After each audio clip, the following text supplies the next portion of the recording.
I don't even think I just like blacked out because she made me so mad.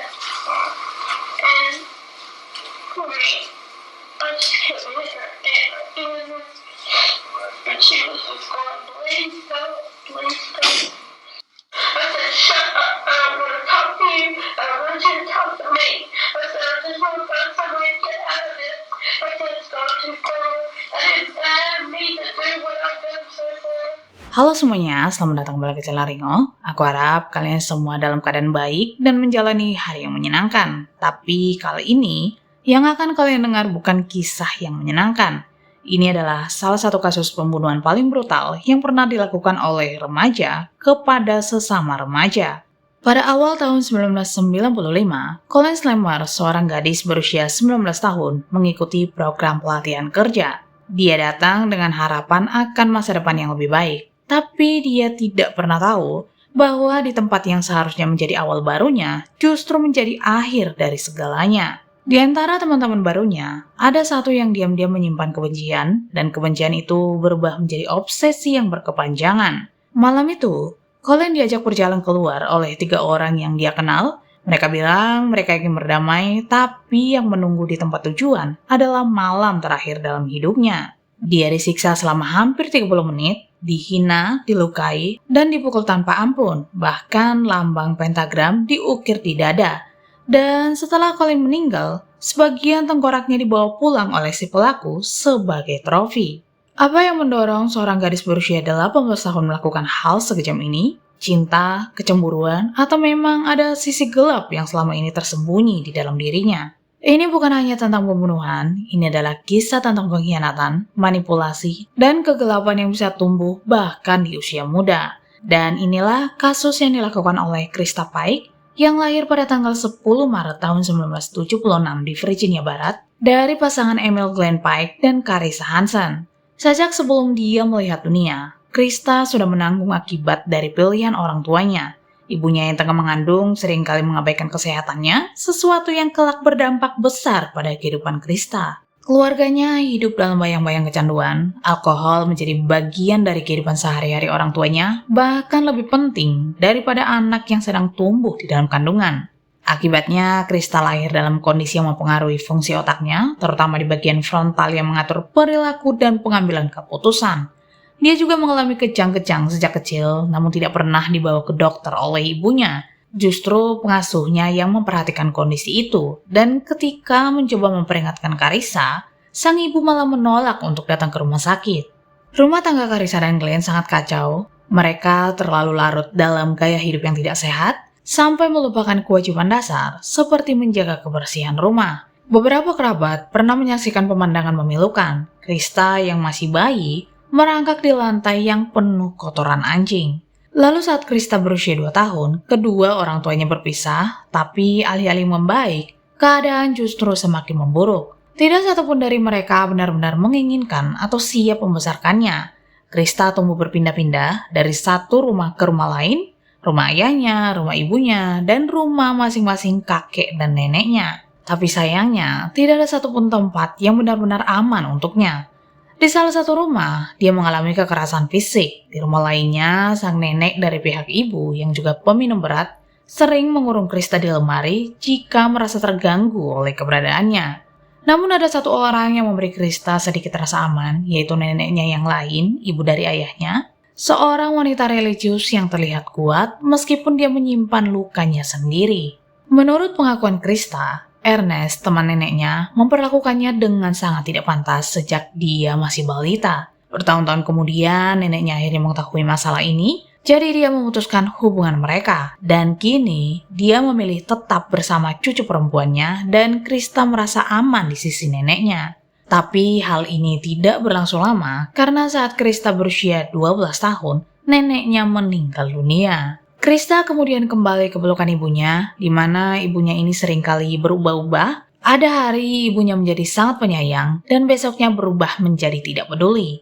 Hubungannya dengan sang ibu penuh dengan luka dan kekecewaan. Carissa seakan menyerah, baik pada hidupnya maupun pada anaknya. Dia tidak bisa lagi menghadapi kenyataan, dan Krista merasa tidak punya tempat di dunia ini.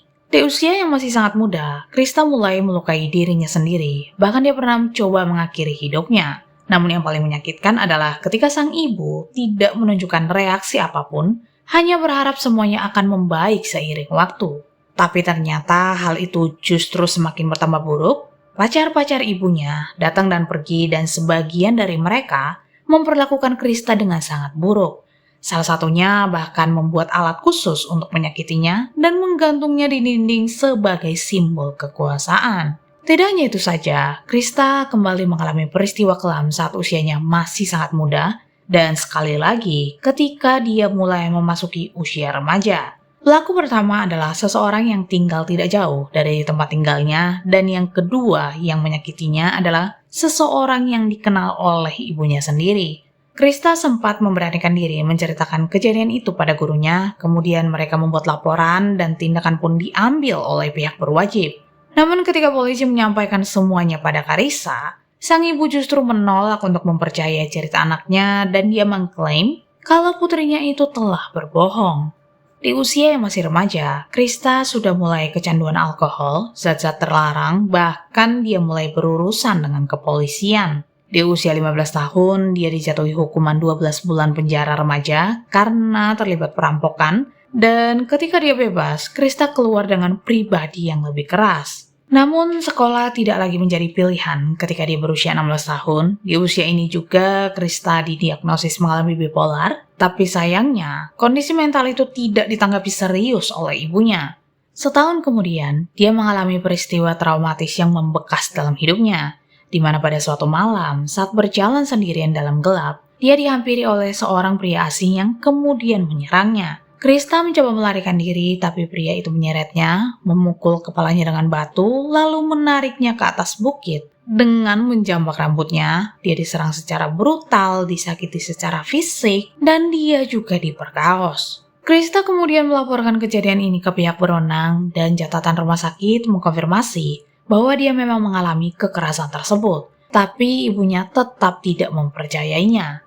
Meski sudah ada bukti, tapi pelaku tidak berhasil ditangkap dan peristiwa ini hanya menambah luka bagi Krista. Dia sama sekali tidak mendapat dukungan emosional dari keluarga, terutama dari sang ibu yang tetap memilih untuk menutup mata. Namun kita juga tidak boleh melupakan bahwa Krista bukan hanya korban, tapi juga pelaku dalam kasus yang akan kita bahas. Perjalanan hidupnya yang kelam menjadi latar belakang dari tindakannya, dan rangkaian peristiwa ini membawa Krista menuju keputusan besar yang mengubah segalanya. Pada saat berusia 18 tahun, keadaan di rumah ternyata semakin tidak nyaman yang membuat Carissa mendorong putrinya untuk masuk dalam program Job Corps, yaitu sebuah program gratis dari pemerintah untuk anak-anak yang putus sekolah ataupun kurang beruntung, yang bertujuan untuk memberi kesempatan baru lewat pendidikan dan pelatihan kerja seperti menjadi asisten perawat maupun pekerjaan lainnya. Lalu pada akhir tahun 1994, Krista mulai ikut bergabung dalam program tersebut. Dia berharap dia bisa memulai karirnya menjadi asisten perawat. Saat itu juga lah dia bertemu dengan seorang pria yang usianya setahun lebih muda darinya yang bernama Daryl Shipp dan tidak membutuhkan waktu yang lama. Pasangan ini akhirnya berpacaran. Daryl sendiri memiliki masa lalu yang kelam. Dia putus sekolah, pernah terlibat geng jalanan, dan bagi Daryl, program ini adalah awal yang baru untuk mengubah nasibnya. Sementara bagi Krista, Daryl adalah segalanya. Dia merasa nyaman dengan cara dia melindungi dan menghargainya, sesuatu yang dia rindukan selama ini. Tapi Daryl juga memiliki minat kuat pada hal-hal mistis, bahkan sampai disebut satanis. Bagi Krista, minat itu memang agak menakutkan, tapi juga terasa berbeda, yang membuatnya merasa penting dan juga dihargai. Namun Krista berubah menjadi posesif terhadap Daryl, apalagi saat Colin muncul. Entah kenapa Krista curiga, Colin punya niat untuk merebut Daryl darinya. Padahal Colin sebenarnya sama sekali tidak dekat dengan Daryl ataupun teman-teman Krista. Ketegangan pun semakin terasa ketika Krista menyusup ke kamar Colin, terkadang hanya berdiri dan menatapnya di tempat tidur. Awalnya, Krista hanya mengintimidasi, tapi kemudian berubah, dia mulai mengancam, hingga membuat Colin merasa tidak nyaman dan dia sempat meminta keluar dari tempat itu. Hanya saja ibunya menolak keputusan tersebut. Kemudian pada pagi hari tanggal 13 Januari tahun 1995, salah seorang pegawai universitas menemukan jenazah wanita yang tidak lain adalah Colleen Slammer, lalu dia melaporkan hal ini ke kantor polisi. Dan setelah polisi tiba, mereka benar-benar kaget menemukan korban dalam keadaan mengerikan. Sebagian tubuhnya tidak mengenakan pakaian apapun, kepalanya hancur di beberapa bagian, lalu ada bagian tubuh yang hilang. Dan yang paling mengerikan yaitu sebuah simbol pentagram besar telah diukir di bagian dadanya. Yang lebih menyedihkan lagi, ada beberapa genangan darah di beberapa tempat, di mana ini menunjukkan bahwa Colleen sempat melarikan diri. Dia berusaha melawan, dia sempat melarikan diri lebih dari sekali, tapi pada akhirnya, serangan itu mengakhiri segalanya. Kejadian ini tentu menarik perhatian para mahasiswa, dan salah satunya adalah Krista. Dia bahkan berbicara dengan petugas di sana, seolah-olah dia hanya teman sekelas yang peduli dengan Colleen. Polisi juga saat itu belum curiga, karena bagi mereka, Krista hanyalah salah satu dari banyak siswa yang turut prihatin. Sementara para siswa lain menyadari kalau hal ini berkaitan dengan Krista dan Daryl setelah mereka tahu ada simbol pentagram di dada Colleen karena mereka berdua memang tertarik pada satanisme dan mereka berpikir kalau ini adalah bagian dari ritual pengorbanan untuk setan. Bahkan dengan bangga, Krista menunjukkan pada teman-temannya potongan tengkorak Colleen yang dia jadikan seperti piala. Sebenarnya hanya butuh waktu 36 jam bagi polisi untuk menangkap para pelaku, yaitu Krista, Daryl, dan seorang teman lainnya yang bernama Shadola Peterson. Lalu pada saat diinterogasi, dia langsung memberikan pengakuan penuh seperti yang sudah dia lakukan sebelumnya. Dia berteriak ke seluruh dunia bahwa dia telah menghabisi nyawa Colleen, dan mungkin dia sadar tidak ada gunanya lagi untuk berbohong. Menurut pengakuan Krista, sebelum kejadian itu, dia sempat pulang ke rumah ibunya meskipun dia tidak benar-benar bersemangat. Dia kesal karena harus kembali tinggal bersama ibunya. Sementara itu, pacarnya Daryl tetap di kampus dan bukan cuma Daryl, Colleen juga ada di sana. Mereka berdua tinggal di Knoxville saat Krista pulang.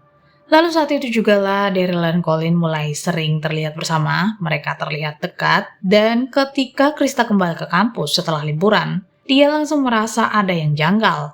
Daryl mulai bersikap aneh, dingin, misterius, dan akhirnya dia mengaku kalau dia dan Colleen sempat berhubungan. Tidak diketahui apakah itu benar-benar terjadi, tidak ada yang tahu pasti, tapi satu hal yang jelas, Daryl mulai memutarbalikkan cerita. Dia bilang Colleen adalah cewek obsesif, penguntit, dia tidak membiarkan Daryl sendirian, dan Colleen selalu muncul di mana-mana, selalu mengikutinya kemanapun dia pergi.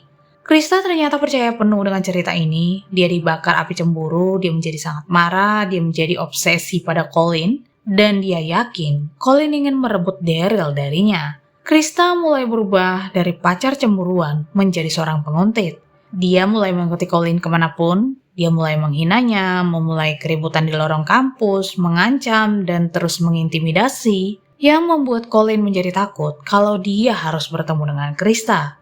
Saat Krista kembali ke kamarnya, dia mendapati tempat itu dengan keadaan berantakan. Pintu rusak, barang-barangnya hancur, pakaian dirobek dengan pisau. Tapi yang paling menyakitkan baginya adalah foto-foto mendiang neneknya dirobek. Dan tanpa bukti apapun, Krista langsung menuduh Colleen. Dia berpikir kalau Colleen ingin membalas dendam padanya. Jadi kini, rasa bencinya berubah menjadi obsesi. Dia ingin melakukan sesuatu pada Colleen, dan dia juga mengajak Daryl untuk membantunya.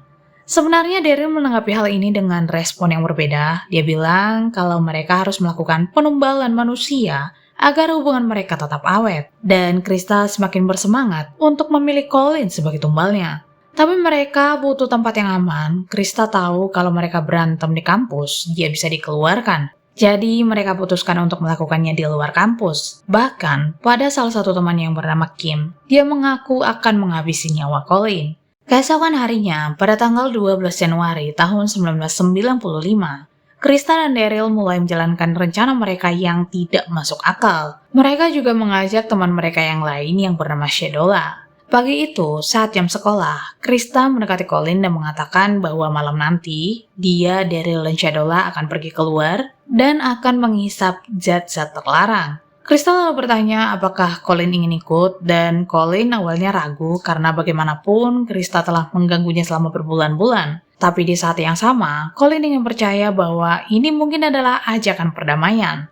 Dia berharap jika dia ikut, mungkin perundungan itu akan berhenti, jadi Colin pun setuju untuk bergabung.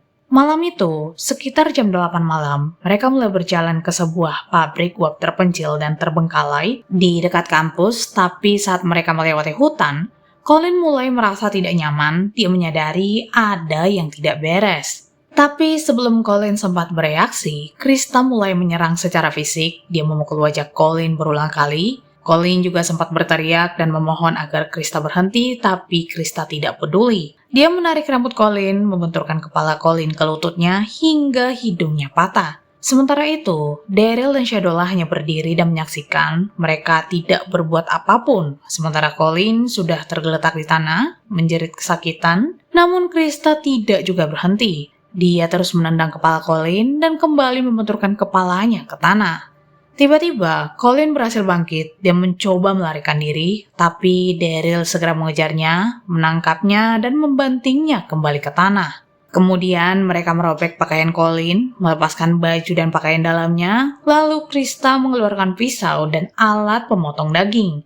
Lalu dia mulai menyiksanya selama lebih dari 30 menit dengan menyayat tubuhnya, memukulinya, mengejek, dan membuat luka yang cukup panjang di bagian punggung Colin. Setelah penyiksaan panjang itu, Krista kemudian mengeluarkan pisau daging dan menyayat leher Colin. Tapi bahkan setelah lehernya disayat, Colin masih berusaha bertahan. Krista lalu mengambil batu besar dan menghantamkan benda itu ke kepala Colin berulang kali, hingga akhirnya Colin meninggal dunia. Namun kekejaman Krista masih belum berakhir. Dia terus menghantam wajah Colin dengan batu hingga potongan tengkoraknya lepas. Lalu Krista memasukkan potongan tengkorak itu ke dalam sakunya sebelum menyeret tubuh Colin ke semak-semak terdekat. Malam itu, sekitar jam 11 malam, Krista, Daryl, dan Shadola kembali ke kampus. Tapi sebelum itu mereka mengambil kartu identitas Colin dan beberapa barang yang dia bawa. Krista terlihat senang, dia tertawa, menyanyi, menari. Dia bahkan pergi ke kamar temannya, Kim, dan dengan penuh kebanggaan, dia bilang kalau dia baru saja membunuh Colin.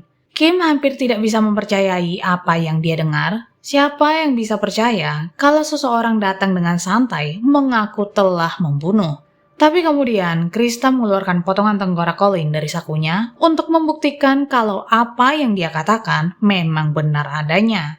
Setelah mendengar semua ini, polisi lalu menggeledah kamar Krista dan benar saja, mereka menemukan pakaian berlumuran darah, kartu identitas Colin, dan potongan tengkorak. Daryl juga mengakui perbuatannya, dan Shadola yang malam itu hanya menjadi saksi juga mengakui keterlibatannya. Namun mereka bersikeras mengatakan kalau awalnya mereka hanya mencoba menakut-nakutinya, tapi ternyata keadaan menjadi tidak terkendali.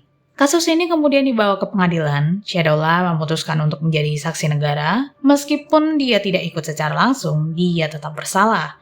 Tapi kesaksiannya sangat penting. Dialah alasan kita tahu banyak detail mengerikan tentang kejadian malam itu. Dan sebagai imbalan, dia hanya mendapat masa percobaan karena mengaku bersalah menjadi kaki tangan setelah kejadian tersebut. Pada saat persidangan Daryl dan Krista dimulai, tim pembela Krista mengatakan bahwa Krista memiliki masa kecil yang traumatis dan mengalami gangguan mental. Namun jaksa menolak alasan tersebut dan seorang psikiater bersaksi bahwa meskipun Krista memiliki masalah mental dan masa kecil yang berat, dia tetap sadar penuh atas tindakannya. Tidak ada gangguan jiwa saat itu dan tidak ada alasan untuk membebaskannya. Dengan bukti yang kuat, tidak butuh waktu yang lama bagi pengadilan untuk memutuskan hukuman bagi para pelaku. Daryl akhirnya dijatuhi hukuman penjara seumur hidup dengan kemungkinan pembebasan bersyarat dan 25 tahun tambahan hukuman. Sementara Krista dinyatakan bersalah atas pembunuhan tingkat pertama dan pada tanggal 22 Maret tahun 1996, Krista dijatuhi hukuman mati, di mana dia akan dieksekusi melalui kursi listrik, dan dia menjadi wanita termuda yang dijatuhi hukuman mati di Amerika Serikat. Namun selama persidangan, Krista sama sekali tidak menunjukkan penyesalan, bahkan dia menulis surat pada Daryl yang mengatakan kalau dia sangat merindukannya. Kini pengacara pembela Krista mencoba mengajukan banding, tapi kemudian ditolak dan itu terjadi selama beberapa kali. Lalu Krista meminta agar tanggal eksekusinya dipercepat dan ternyata hakim menyetujui pengajuan ini. Tapi kemudian Krista berubah pikiran, dia minta penundaan tanpa batas waktu.